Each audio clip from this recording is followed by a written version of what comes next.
The Indian Coast Guard's rapid response has helped prevent an ecological disaster off Kerala's coast. As of 4 p.m. on May 27th, there has been no oil spill reaching the shore thanks to coordinated efforts following the sinking of the container vessel MSC ELSA 3 off the Alappuzha coast. In fact, immediately after the incident, the Coast Guard issued advisories to the Kerala State Administration, setting in motion a multi-agency response to counter any potential oil or hazardous cargo leak. To contain the limited spill observed at sea, the Indian Coast Guard has deployed 3 offshore patrol vessels and its specialized pollution control ship ICGS Samudra Prahari. In addition, ICG Dornier aircraft are conducting daily aerial sorties from Kochi to monitor and in fact also assess the situation. As of 5:38 p.m. yesterday, 46 containers have washed ashore across 3 coastal districts of Kerala. More debris is expected to follow based on current drift patterns as well as prevailing weather conditions in the area. The State Disaster Management Authority has also issued multiple advisories to guide both the responders and the public on safe handling of debris and cargo that may continue to wash ashore. Meanwhile, surveillance efforts are going on to locate floating containers and also alert coastal authorities in advance to ensure safety and prevent damage. High-level coordination meetings are also being held on a daily basis to enable a swift and unified response to the evolving situation.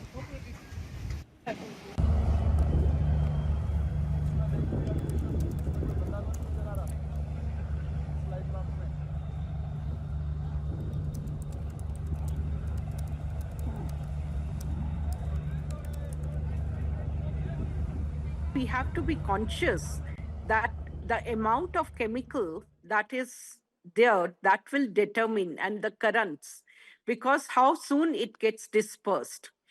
And like it is something like if it gets dispersed very soon, then also it is harmful. It's going to have long-term implications. Now let's take into what are this is calcium carbide that is definitely toxic. It also produces gas, which is again, if anyone who is close to the coastal area, if they inhale that air, it's also toxic to them. But to say that it's a pollutant, definitely it's a pollutant, but the concentration that will be in the air will determine that what are going to be the impact of it. The other is, this is short term. Short term is also when we talk of the oil, like we always say, oil never mixes with water. So it forms a film.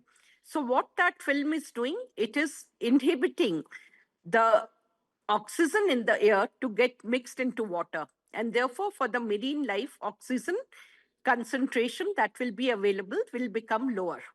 And therefore, many of the organisms, whether those are plants or animals, they will die. And those which won't die, it is also like the animals can't speak, plant can't speak. But then there are long-term implications on their health as well. But let's also look into that, how soon we can curtail it. If we can absorb that oil, there are technologies available like sponge-like substance, and you bring it out and then you treat it. Terry also has done a lot of work in bioremediation. Right. Okay. And it can be treated. Right. Dr. And Nair, similarly, yeah. Go ahead, ma'am. Go ahead. and similarly, when we are talking of long-term implication, it is even the low doses, they may not be lethal, but at the same time, we should be conscious that the fish that will come from the coastal region, is it safe for human consumption? And coral is something which we are getting worried about, but there is a whole range of biodiversity. We are talking of mammals. We are talking because what the long-term impact of chemical as well as the oil is going to be even on the fur of mammals, the whales which are there, and other fishes. So and even the birds which are over there. So their feathers will also get impacted. So therefore, on biodiversity, and with this, it's also their reproductive system will get affected.